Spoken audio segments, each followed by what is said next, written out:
Richard Beaumont was a self-made millionaire with the world at his feet. He had the glittering mansion, the luxury cars, and a pregnant wife who adored him. But beneath the polished sheen of high society galas and philanthropic fundraisers lay a secret he couldn't outrun.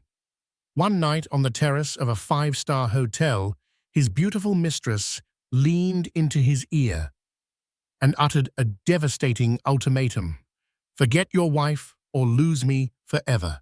In that single moment, she lit a fuse of temptation and regret that would unravel his life.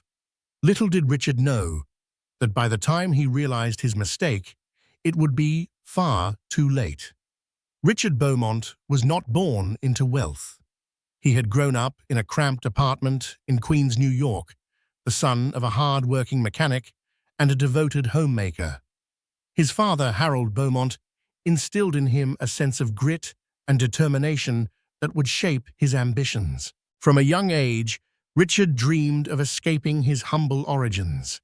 He studied relentlessly economics, business strategy, anything that would inch him closer to the life he yearned for.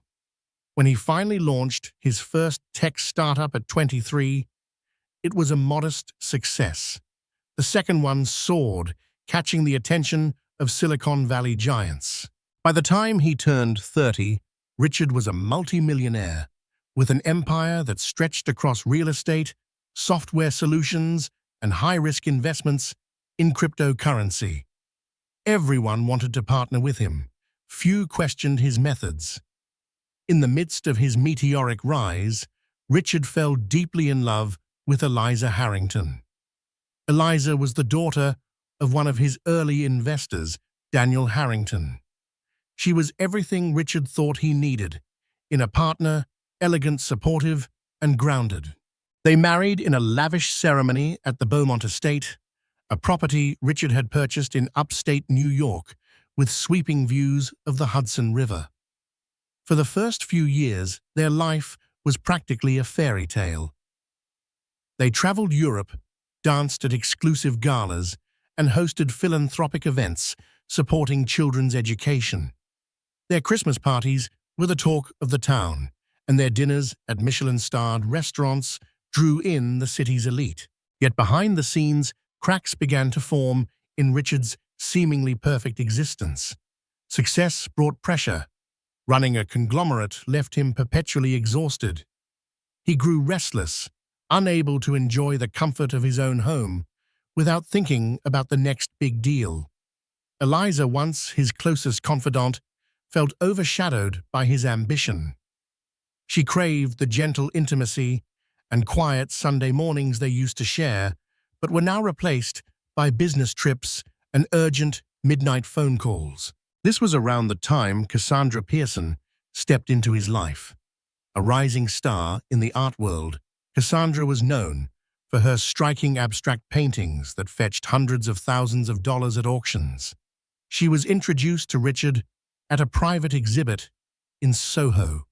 Tall, with glossy black hair and a voice as smooth as silk, Cassandra had a magnetic presence. Richard found himself mesmerized not just by her art, but by the aura she exuded, an aura of danger wrapped in sophistication. Their conversations started innocently revolving around art installations and future collaborations for Richard's philanthropic events. He sponsored Cassandra's gallery opening in Los Angeles, and from there, their meetings grew more frequent and more intimate. The first time they crossed the line, Richard told himself it was a moment of weakness, a mere slip in judgment. But Cassandra had already hooked him with her allure. She reminded him of the excitement and unpredictability he once chased. Eliza, meanwhile, noticed her husband's absences, but believed him when he cited emergency business deals and late-night strategy sessions. She trusted him, never suspecting that the phone calls he took in hushed tones were from Cassandra, who would whisper about secret rendezvous in lavish penthouse suites and discreet weekend trips to Aspen. It wasn't long before the affair escalated. Cassandra was no longer content with sharing Richard's attention. She wanted more access to his heart, his finances, and his future. As if this wasn't complicated enough, Eliza discovered she was pregnant. The timing could not have been more critical for Richard. He was on the verge of sealing a billion-dollar merger. The board was scrutinizing his every move, and rumors of infidelity or moral turpitude could sabotage the deal. Eliza's pregnancy, once a source of joy, now also felt like a looming responsibility that threatened to shatter Richard's fragile equilibrium if he didn't handle it carefully. In this whirlwind, Richard found himself standing at a crossroads. Should he cling to the faithful wife carrying his child, or submit to the irresistible mistress who had awakened a yearning he'd tried to suppress? Little did he know that every choice he made from this point forward would carry consequences he couldn't escape. The stage was set for a dramatic clash of loyalty, love, and betrayal, and it was only a matter of time before the lies began to unravel. Eliza Harrington Beaumont had always been a patient woman. Raised in a family of old money, she was taught never to display emotions too blatantly. Her mother, Miriam Harrington, was a paragon of grace under pressure, an heiress who believed that society's upper crust should handle scandals with a discreet and calm demeanor. From the moment Eliza said, "I do," she committed herself fully to Richard. Early in their marriage, whenever he worked long hours or traveled on short notice, she reminded herself of how he was building a life for them. She understood the demands of high-stakes business, or at least she tried to. But something changed about a year into their marriage. Richard's eyes no longer shone with that same warmth when she greeted him at home. He would often stare past her as though lost in thoughts he couldn't or wouldn't share. At first, Eliza suspected it was just the strain of expanding his empire. The man never rested. He was constantly networking, forging partnerships, and finalizing deals. "He'll come around once this busy season ends," she told herself. But the busy season never ended. The big deals led to bigger deals, and soon Richard was juggling so many projects that it seemed his phone was permanently glued to his ear. When Eliza discovered she was pregnant, she was ecstatic. She pictured Richard's face lighting up when she shared the news of his impending fatherhood. That night, she prepared a romantic dinner, a rare steak for him, and a carefully arranged array of vegetables for herself. She even placed a tiny pair of baby booties in a gift box, planning to give it to him after dinner. However, Richard arrived home hours later than expected, reeking of expensive whiskey and a perfume that Eliza didn't recognize. Her heart pounded as he apologized for his lateness, giving her a vague explanation about an urgent meeting that had run longer than planned. He wolfed down the meal she had reheated, hardly noticing the gourmet details. With a glimmer of hope, Eliza presented the small box with the baby booties, forcing a smile as she said, "I have a surprise for you." Richard's reaction was muted, as if he was struggling to focus on the significance of the moment. Although he smiled, there was a fleeting expression in his eyes, something akin to panic, before he pulled her into an embrace. "This is wonderful news," he whispered, but Eliza felt his body tense. Days turned into weeks, and the usual glow of impending parenthood didn't radiate from her husband. Richard provided everything she could want: lavish maternity clothes, hired the most sought-after obstetrician in Manhattan, and even bought her a new Bentley Bentayga with every safety feature imaginable. Yet Eliza sensed that these were attempts to maintain appearances rather than true gestures of shared joy. As her belly grew, she began noticing smaller, subtler signs. Richard's phone never left his side, and he often silenced the ringer in her presence. Messages would arrive late at night, causing him to slip out of bed to answer them, claiming they were from his investors in different time zones. she started catching whiffs of an unfamiliar scent on his suits, floral exotic, a far cry from her own perfume. Sometimes she saw faint lipstick smudges on the inside collar of his dress shirts, which he tried to dismiss as makeup from a business associate's hug. One evening, Eliza confided in her closest friend, Sabrina Cook, who had known her since they attended finishing school together in Switzerland. Over cups of chamomile tea at the Harrington ancestral estate, Sabrina listened intently as Eliza voiced her fears. "I can't place it," Eliza said, her voice trembling, "but I know something's off. I just don't know how to confirm it without causing a scene." Sabrina urged her to be cautious. "You have every right to be concerned, especially now that you're pregnant," she said. "But before you jump to conclusions, gather facts.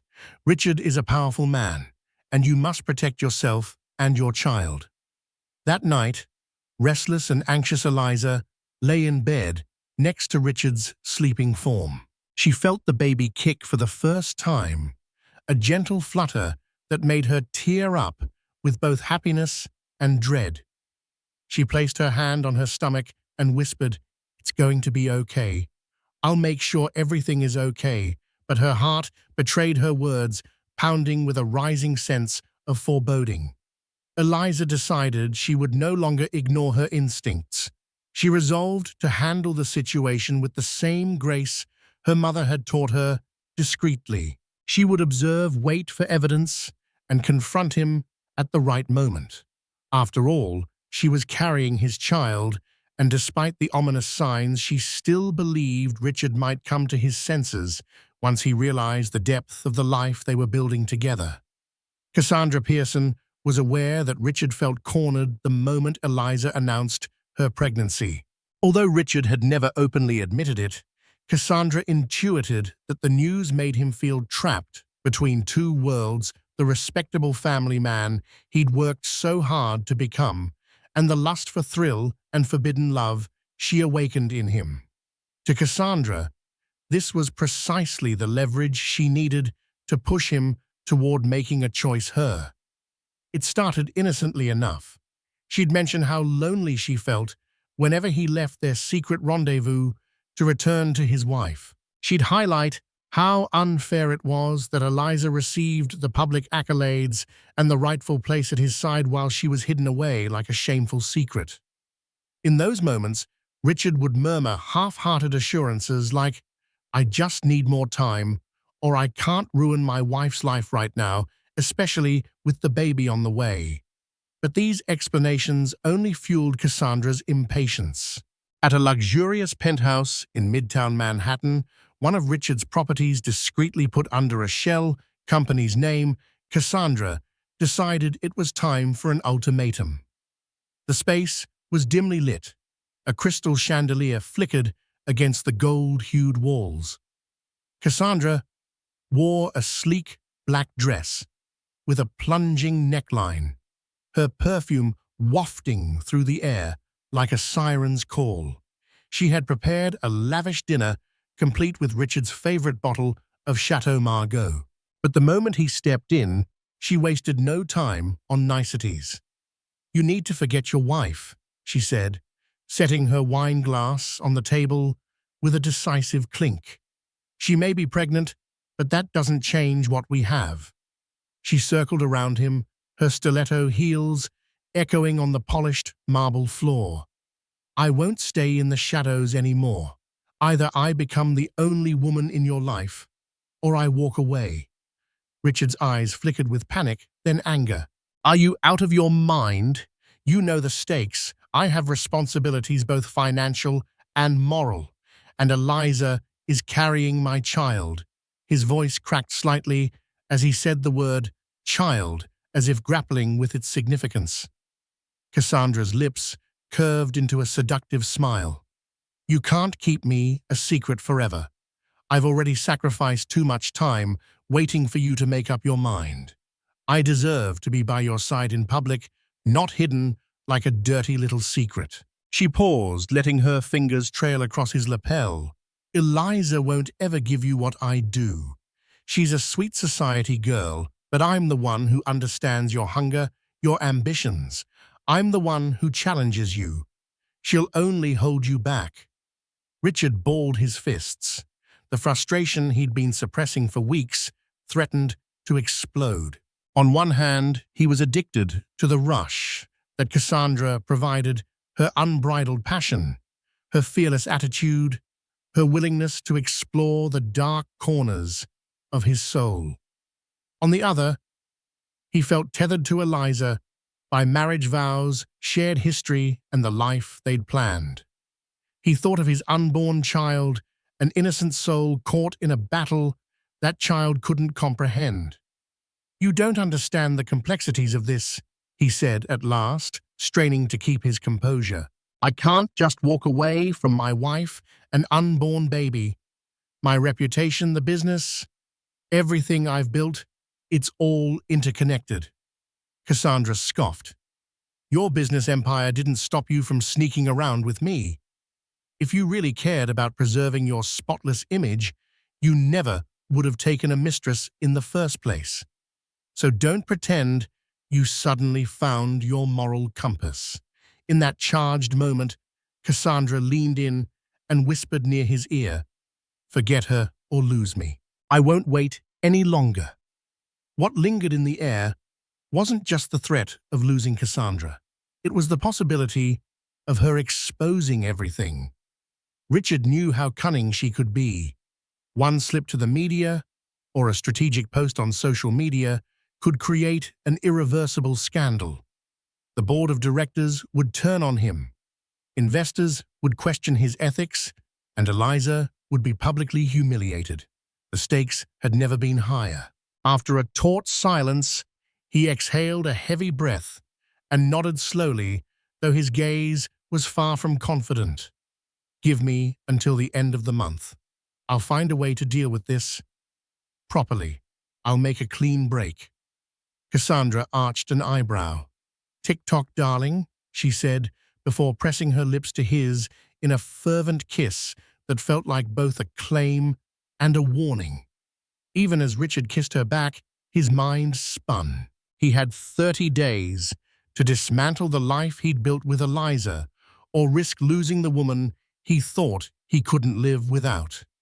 He told himself this was just another problem to solve, another business-like scenario where he could strategize and come out victorious. But somewhere deep inside, he knew he was playing with fire, and it was only a matter of time before he'd get burned. The following weeks were a toxic blur of deception and half-truths for Richard.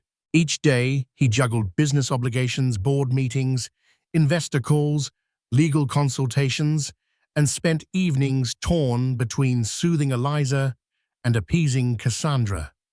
He felt the walls closing in with every new lie he told, each one requiring another to sustain it. Eliza, still dealing with the early stages of pregnancy fatigue, noticed Richard's increasing restlessness. His cell phone was forever tucked into his pocket, and he'd often slip out to take an important call whenever it buzzed. She knew she wasn't imagining the tension anymore. Even the house staff in their sprawling Westchester mansion exchanged worried glances whenever Richard stormed in or out. One day, after a particularly fretful morning of mood swings, Eliza decided to approach her mother, Miriam Harrington. She drove to the Harrington estate, a stately Georgian-style mansion overlooking the Hudson, and found her mother in the solarium sipping Earl Grey tea. Miriam noticed the worry etched in her daughter's face. "Eliza, darling, whatever is the matter? You look pale," Miriam commented gently. Eliza took a seat, her hands trembling. "Mother, I think Richard might be seeing someone else. His behavior, the phone calls, the late nights, it's all too suspicious." Miriam's gaze softened. "Affairs can happen in any marriage, even in the most privileged circles," she said, with a sad knowing in her eyes. "But you must be sure before you confront him. Rumors alone can destroy marriages." "Have you any proof?" Eliza shook her head. "Nothing concrete. Just intuition and circumstantial evidence. But I can't go on like this pretending everything is normal. I'm pregnant, and I need to know where I stand. Miriam placed a comforting hand over Eliza's. Be methodical, my dear. If you must investigate, do so with caution. And remember, you still hold power in this relationship. You're his wife, the mother of his child. If he is straying, he's endangering all that he has built. Eliza nodded, grateful for her mother's measured advice. Still, she felt torn. Part of her wanted to protect Richard from scandal. Another part of her felt betrayed and humiliated, yearning for justice or at least honesty. That night, she hired a private investigator, Ray Carmichael, an ex-cop, known for his discretion. Ray had worked with some of New York's elite, unveiling secrets without leaving a paper trail. Eliza felt a pang of guilt at resorting to such measures, but she had to know the truth. In a small, dimly lit detective agency off Madison Avenue, Ray accepted the case with a professional nod. He assured Eliza he would act swiftly and discreetly. You'll have answers within a week, he promised. Eliza left his office with a mix of dread and anticipation swirling in her stomach. Meanwhile, Cassandra tightened her hold on Richard. She invited him to exclusive art circles, introduced him as a special patron. To curious onlookers, she took covert photos of them together. Nothing too revealing, but enough to prove they were more than associates if she needed leverage. She sent him messages at all hours, asking him when he would finally make his move and end things with Eliza. Richard, for his part, continued to stall.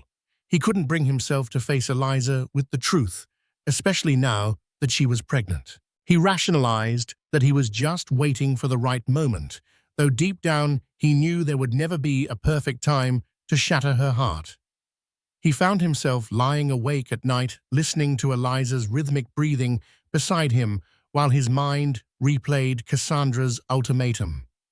He considered his unborn child and wondered if life without Cassandra would become dull and suffocating, or if life without Eliza and his child would make him a monster he could never forgive himself for becoming. In an attempt to maintain a semblance of normalcy, Richard arranged a weekend getaway for him and Eliza at the Ritz in Paris, citing that he needed to make up for lost time. Eliza was hesitant as she felt unwell from morning sickness, but she also saw this as a potential chance to rekindle their fading closeness. She agreed, hoping that away from the clamor of business deals and social obligations, they might reconnect on a deeper level. But Cassandra was not about to be sidelined. The moment she learned of the trip from Richard's assistant, whom she had bribed with a painting to disclose Richard's travel schedule, she booked her own flight to Paris. Her plan was simple: corner Richard in the city of love, in the most romantic setting possible, and force him to choose once and for all. Armed with her wits and a cunning plan, Cassandra prepared to upend the weekend. If there was any time to force Richard's hand, it would be in Paris, under the gleaming lights of the Eiffel Tower, where love and betrayal often danced a razor's edge apart. As these secret machinations whirled, Ray Carmichael was already closing in on the truth. Discreet surveillance, well-placed informants, and a few well-timed photos had brought him enough evidence to confirm Eliza's worst fears. He planned to deliver his findings to her by the end of the week, just as Richard and Eliza set off for Paris. Little did anyone realize that in the City of Lights, a storm was brewing that would expose more than a mere affair.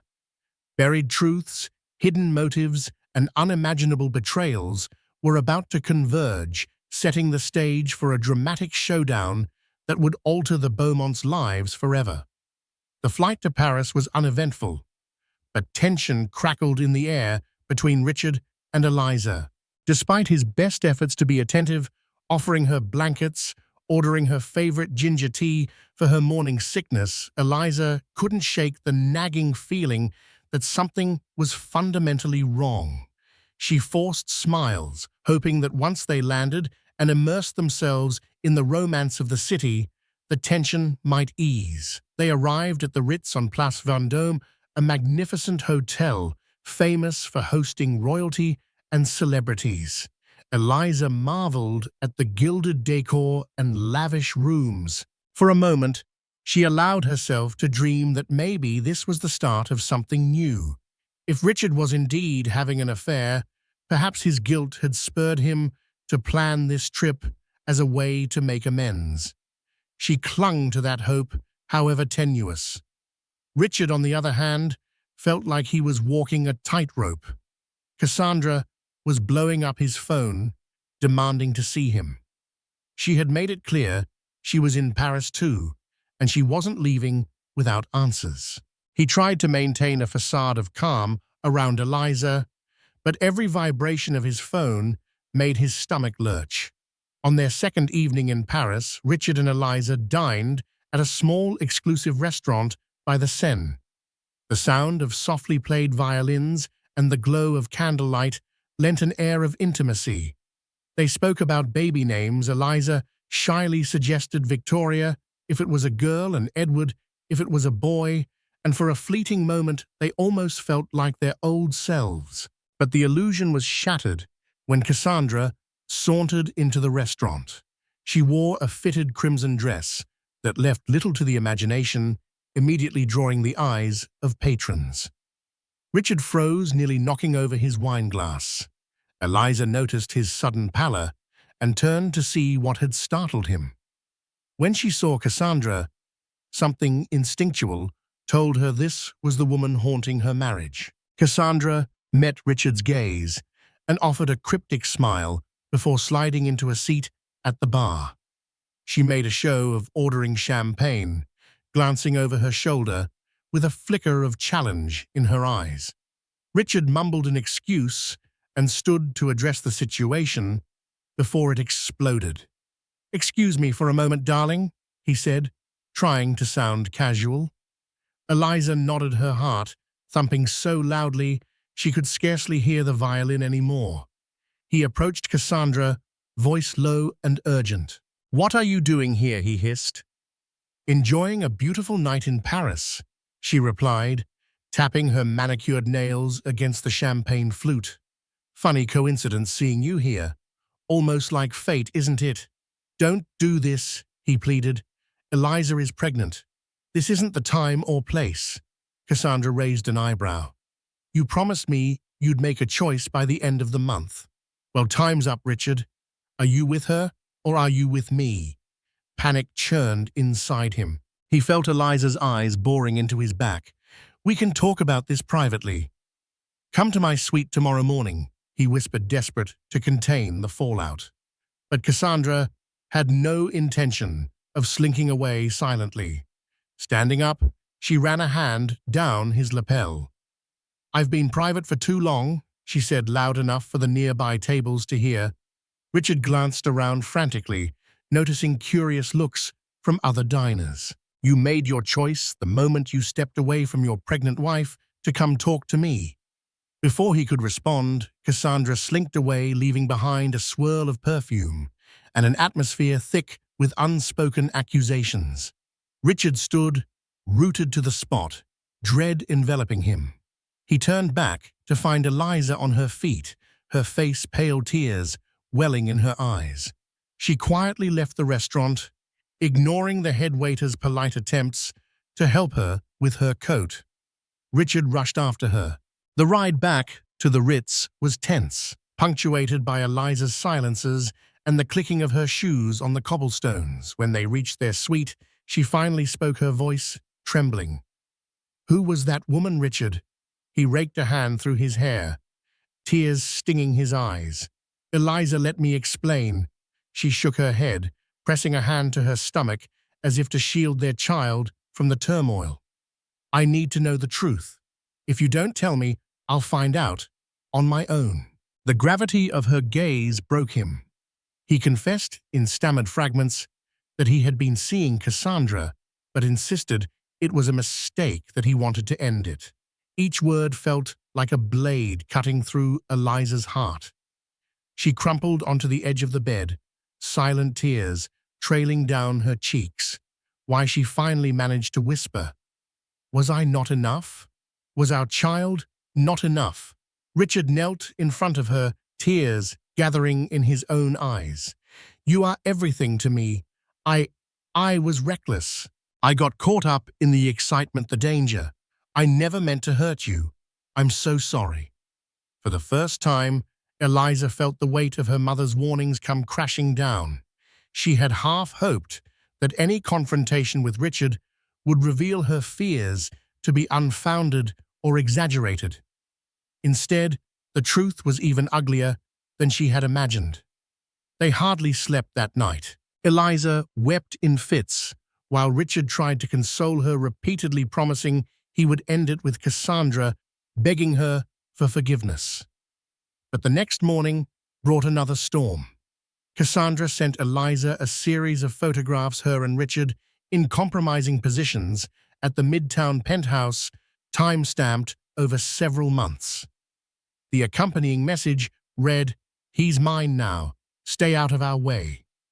Eliza stared at the phone, her heart pounding. She knew this was Cassandra's way of ensuring that Eliza would let go, or at least realize how far gone Richard was. But something in Eliza's heart hardened. She was not just a scorned wife, she was a mother-to-be, and she would not let anyone destroy her child's future.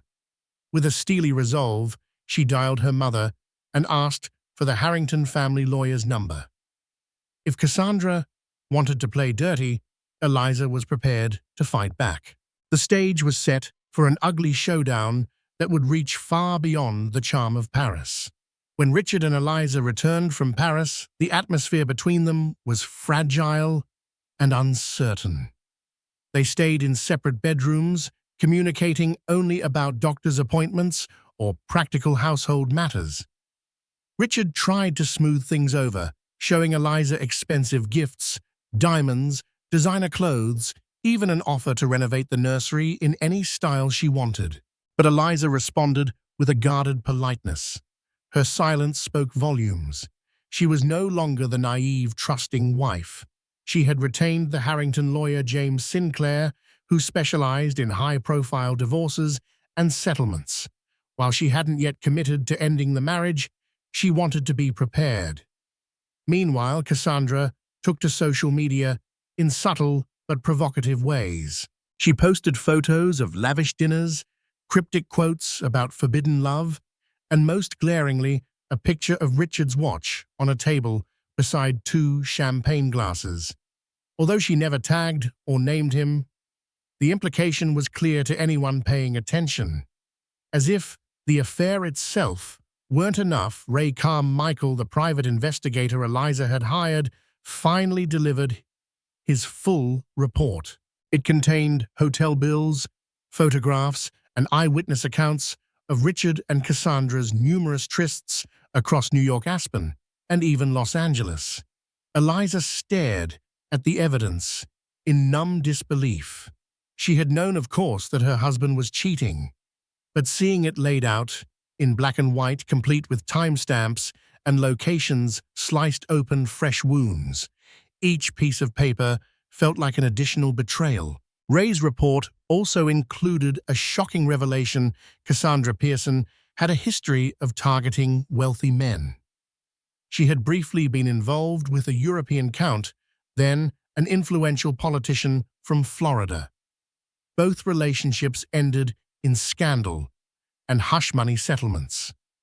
Her pattern was clear: insert herself into the life of a powerful figure, create an emotional or reputational hold over him, and then extract as many benefits as possible. Eliza mulled over these findings, trying to figure out what Cassandra wanted from Richard.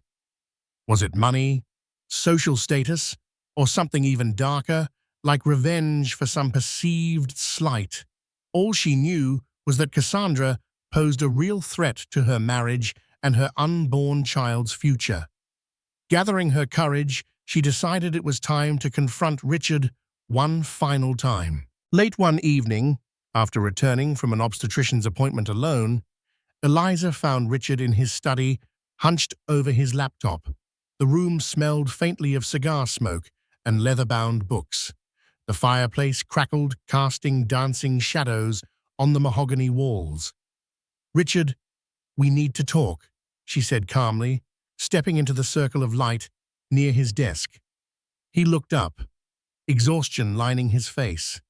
"Eliza, how was the doctor's appointment?" "Fine," she replied curtly. "Our child is healthy, but that's not what I'm here for." Richard sighed, shutting his laptop. "I know. Go on." She placed Ray's report on the desk. "I know everything. About Cassandra, her background, her threats, and your part in it. I won't let her destroy us. But I'm not sure I can live with you, not after all you've done." Richard glanced at the documents, then looked away. "I was stupid," he said hoarsely. "I fell for her manipulations. I don't know what I thought. Maybe I was bored, or maybe I wanted something new. But I see now it was a mistake." A tear rolled down Eliza's cheek. "You say that, but you've said it before. You promised me you would end things with her, and yet she's still flaunting your relationship everywhere." "I swear I'm cutting her off," Richard insisted. "I've been working with my legal team to draft a non-disclosure agreement. I told her we're done, and I even offered her a settlement to walk away." Eliza felt a pang of both relief and revulsion. "So you're buying her silence? Is that what this comes down to?" He rubbed his temples.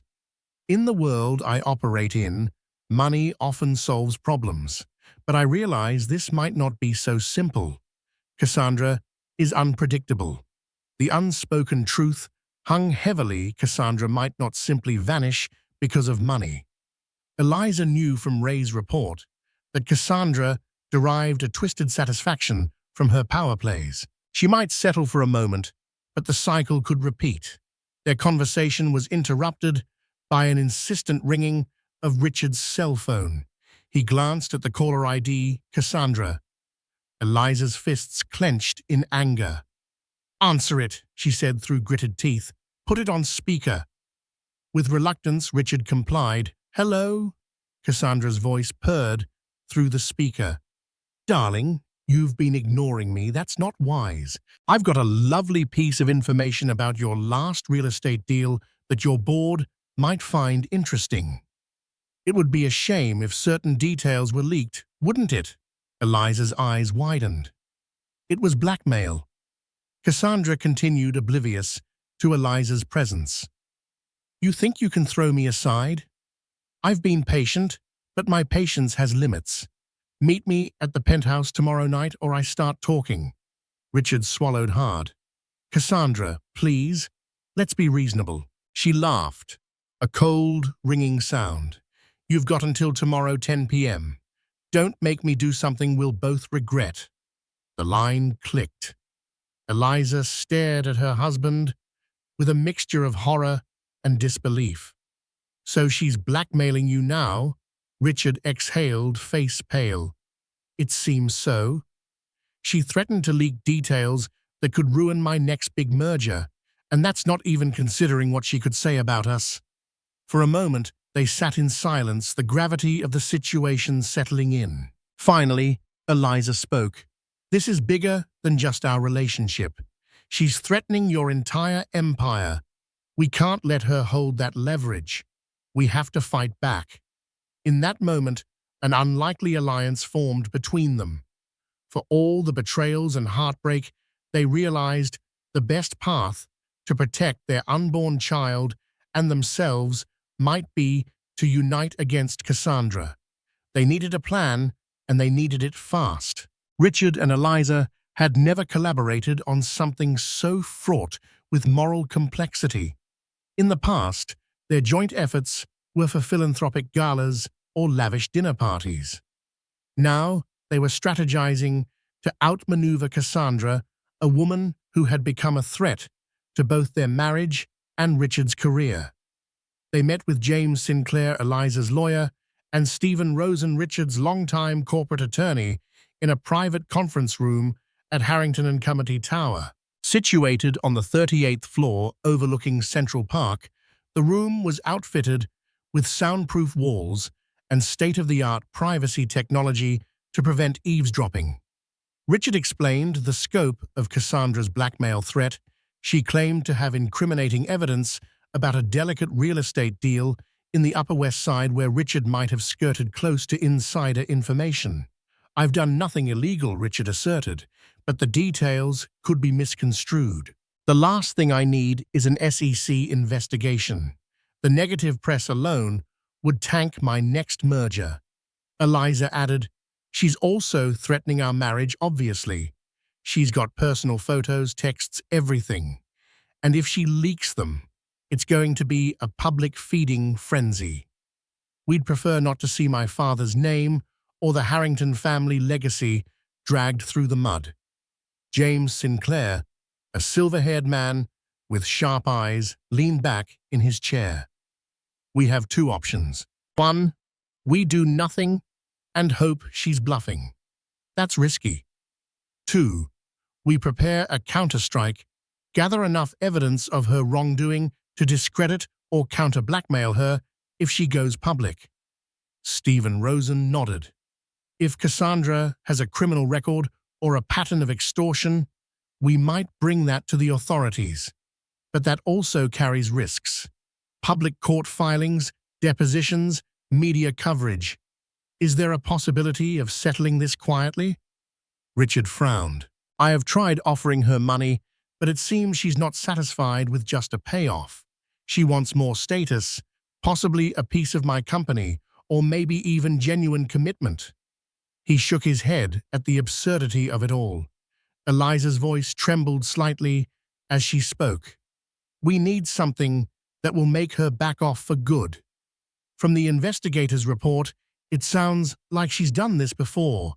She might be banking on us not wanting a scandal." James opened his briefcase and pulled out a stack of papers. "We can build a dossier on Cassandra's past. Ray Carmichael's preliminary report is a good start. If we can prove a pattern of blackmail, we can threaten legal action that would put her behind bars. The question is, how far are you willing to go?" A heavy silence followed. Eliza reached for Richard's hand, a hesitant gesture that still bore remnants of the betrayal she felt. "We do what we must, as long as it's legal. We can't stoop to her level of lies and manipulation." Stephen cleared his throat. "Then let's start by formalizing your separation strategy. You need to show a credible plan to extricate yourself from this affair. If Cassandra sees that you're resolute and that we've got a legal arsenal ready, she might back down." Over the next few hours, they hammered out the details. The non-disclosure agreement Richard had drafted would be amended to include stiff penalties if Cassandra attempted any form of slander or blackmail. They would rely on Ray Carmichael to dig deeper into her past. They'd also line up a public relations team to manage any fallout if Cassandra went public with her accusations. By the time they left the conference room, dusk had settled over Manhattan. The city lights glimmered beneath them, a patchwork of brilliance that contrasted starkly with the darkness of the situation they faced. Eliza felt emotionally drained, yet more determined than ever. She understood now that her child's future hinged not just on love and stability, but on ensuring that Cassandra no longer posed a threat. Returning home, Eliza and Richard found themselves in a tenuous truce. He approached her at the threshold of her bedroom, once their bedroom, and said, "I know I have no right to ask for your forgiveness yet, but I swear to you, I will fix this, and I will do everything to be the father our child deserves." Eliza studied him for a long moment. "I'm not sure what the future holds for us, Richard, but for now, we have to see this through. Our child comes first." They each slept fitfully, anticipating the next day, Cassandra's deadline. Richard was scheduled to meet her at the Midtown penthouse at 10 p.m. But this time, he wouldn't walk in unprepared. He would have Ray's team waiting discreetly to record any incriminating threats. A crisis management expert would also be on standby to release a carefully crafted statement if Cassandra unleashed her blackmail publicly. The plan was set. But plans rarely survive contact with reality, and neither Richard nor Eliza could predict the dramatic twists that awaited them. Cassandra was cunning, and she wouldn't hesitate to strike below the belt. If she sensed a trap, she might escalate beyond anything they had anticipated. Yet for the sake of their child and their own survival, they had no choice but to confront the monster they had both in different ways allowed into their lives. Night descended on New York City in a swirl of lights and anticipation. Richard paced the living room of his Midtown penthouse, the same penthouse where he'd once indulged in the excitement of a forbidden affair. Now it felt like an arena where he would face off against Cassandra. Ray Carmichael and two of his associates were hidden in a vacant apartment across the hall, armed with audio and video recording devices. A single lamp in the penthouse's foyer cast elongated shadows, giving the place a stark, almost ominous ambience. At 9:58 p.m., the elevator chimed. Richard felt his heart pound. The digital display on the thermostat read 70 degrees, but a cold sweat trickled down his back.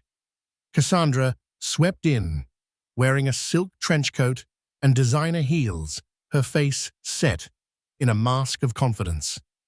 The door clicked shut behind her. "You're on time," she remarked, glancing around.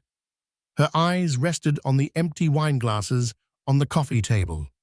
Expecting company, Richard forced a casual shrug. "I thought you might want a drink." She approached him with a feline grace, tossing the trench coat onto a nearby chair. Underneath, she wore a sleek, black dress. "Let's skip the niceties. Are you ready to admit this charade of a marriage is over?" Richard kept his composure, recalling the plan. Get her to confess her blackmail and threats on record. "You're not here because of my marriage. You're here for money or leverage, right?" He tried to mirror her confidence. "Tell me what you really want, Cassandra." She let out a low laugh. "What I really want is you without restrictions." "But that's clearly not happening," she said, her expression twisting with disdain. "So yes, I also want security, a comfortable life, compensation for my time and efforts." "This is blackmail," Richard said calmly. "You threatened to leak details of my deals. You threatened to destroy me if I didn't comply." "I prefer to call it negotiation," Cassandra retorted, crossing her arms. "Don't act innocent. You knew exactly what you were doing when you fell into my arms." Richard nodded. "You're right. I made mistakes. Big ones.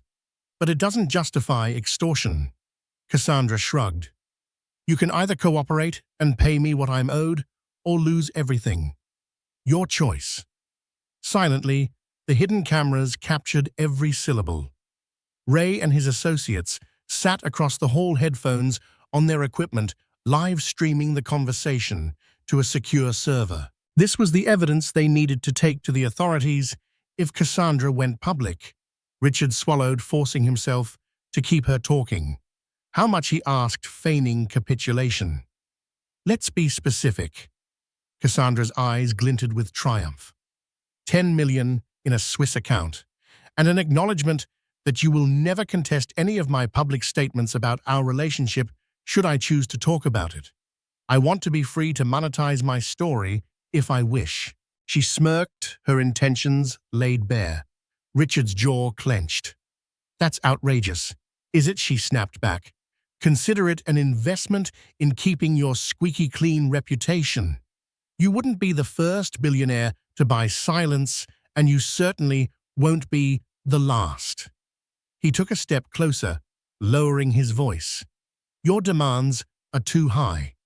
Even if I gave you 10 million, What's to stop you from asking for more later? Nothing really, Cassandra said, a cruel smile curving her lips. But I'm giving you the chance to end it here. Comply, and I vanish. Refuse, and I'll blast every detail of your shady deals and your affair to the press. Imagine the headlines. Tech tycoon cheats on pregnant wife, faces legal probe. Your board will have a field day. Richard glanced toward the hidden camera's vantage point, praying that they had enough. Taking a deep breath, he decided to push further. I'm recording this conversation. If you continue down this path, I'll take it to the police. Cassandra's smile vanished. Are you threatening me? His heart hammered in his chest, but he pressed on. It's not a threat. It's fact. I'm done letting you manipulate me. A flash of anger crossed her face. In a swift move, she reached into her purse and pulled out a small device, a digital recorder. I have insurance of my own, she hissed. I've recorded our calls, our rendezvous. I know about your close to insider trading fiasco. I have more than enough to bury you. Richard held her gaze, adrenaline surging. Then we both have leverage. Is this how you want to live? Constantly looking over your shoulder? Cassandra's nostrils flared. She seemed to realize she was losing control of the situation. Fine. I'll leave, she said, voice trembling with rage, but don't think I won't use what I have if you try to sabotage me. Without warning, the front door burst open, revealing Ray Carmichael and his associates. That's enough, Ray declared, brandishing a private investigator badge and a set of legal documents. Cassandra's eyes went wide, terror contorting her features. You have no authority, she spat, eyes darting around for an escape. Ray stepped forward. Ma'am, we've documented your confession of blackmail. If you leak anything to the public or attempt further extortion, we will turn this over to the district attorney. We also have evidence of your prior attempts at extortion with other high-profile individuals. Cassandra stared at Richard Betrayal, mingling with fear. She looked cornered, caged like a predator who'd finally been outmaneuvered. In a final act of defiance, she shoved past Ray and stormed into the hallway. But her bravado was gone. She ran, leaving behind her bag, her dignity, and the precarious hold she'd once had on Richard's life. Ray and his team rushed to secure the evidence, while Richard stood, rooted to the spot, stunned by the whirlwind of events. After a few moments, Ray approached him with a grim smile. We got what we needed. She'll think twice before coming after you again. He paused, studying Richard's exhausted expression. But I suggest you and Mrs. Beaumont prepare for the worst, just in case. Cassandra's cornered now. Sometimes people do desperate things when they feel they have nothing left to lose. Richard managed a shaky nod. Thank you, Ray. I appreciate everything you've done. He dialed Eliza's number, relieved when she answered on the first ring. It's over, he murmured. She's gone, and we have the proof. There was silence on the line, followed by a quiet exhale. I'm glad, Eliza said softly. But let's not think it's truly over until she's out of our lives for good. Come home, Richard. We need to talk about the future. Those words echoed in his mind as he gathered his coat and left the penthouse. The harrowing chapter of Cassandra's blackmail had seemingly ended, but a new, uncertain chapter with Eliza was just beginning. Would they be able to rebuild what had been shattered, or would the cracks remain haunting them for the rest of their lives? In the wake of Cassandra's dramatic departure, silence fell over the Beaumont estate. She vanished from social media, her cryptic provocations ceasing overnight. Ray Carmichael reported rumors of her fleeing to Las Vegas, maybe even Europe. Whether she was hiding or regrouping, one thing was certain: she was gone for now. Richard, however, found no peace. The adrenaline of confrontation had drained away, leaving guilt and regret in its place. He had nearly destroyed everything, his marriage, his unborn child's future, and his business empire, for an affair that now seemed senseless. One crisp morning, Richard found Eliza in the rose garden, wrapped in a thick sweater, her hands resting on her growing belly. He hesitated before asking, "May I join you?" She nodded without looking at him. They sat in silence until Eliza finally spoke. "I've been thinking about everything, what we used to be and what we've become." Richard bowed his head. "I know I've shattered your trust. I don't expect forgiveness." Eliza's voice was soft but firm. "Part of me wants to walk away, but another part still sees the man I married. I'm not ready to give up yet." "I've cut Cassandra off completely," Richard said. "I've started therapy. I'm trying to understand why I risked everything and fix what I can."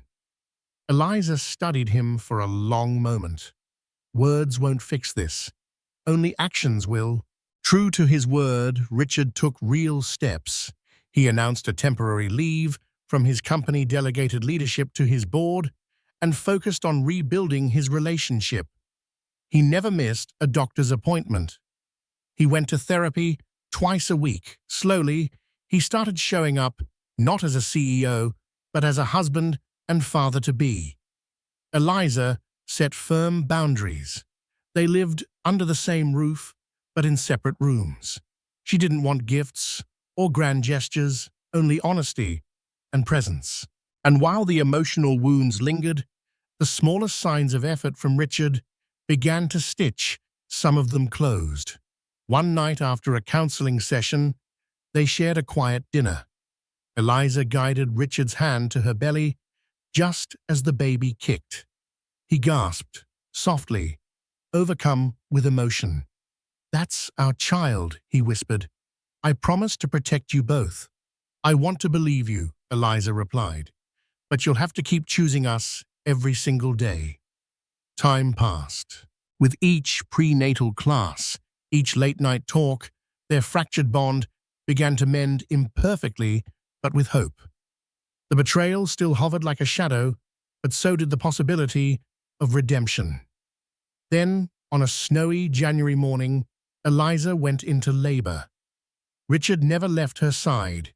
He held her hand through the pain, wept when he heard their daughter's first cry, and whispered Victoria Rose through trembling lips as he cradled her for the first time. In those early days of parenthood, they found a kind of peace. Sleepless nights were filled with shared purpose instead of resentment. Even Daniel Harrington, who had once threatened to disown Richard, softened when he held his granddaughter. Cassandra never resurfaced. Perhaps she had moved on. Perhaps she was watching from afar. But with no more threats or headlines, the Beaumonts moved forward cautiously, but together. Richard knew he could never undo the past. But with each bottle fed, each diaper changed, each midnight lullaby, he rebuilt himself brick by brick, not as a tycoon, but as a father. And Eliza, though scarred, discovered a strength she hadn't known she had.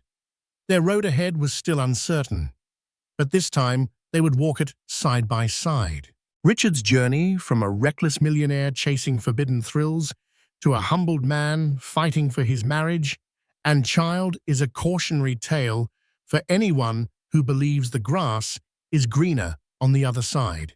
Ultimately, he discovered that love, trust, and family form the true bedrock of happiness, far more valuable than any momentary escape. Eliza, forced to confront heartbreak and betrayal, found an inner resilience she never imagined. Their relationship, once on the brink of destruction, began a slow, fragile process of healing, proof that second chances can exist but must be earned every day. And so their story ends, not with perfect resolution, but with a promise to move forward together, protecting what truly matters. If you found yourself captivated by this emotional journey, please remember to like, share, and subscribe to our channel. Your support helps us bring more stories of drama, redemption, and hope to life. Dr. Shish. Thank you for listening.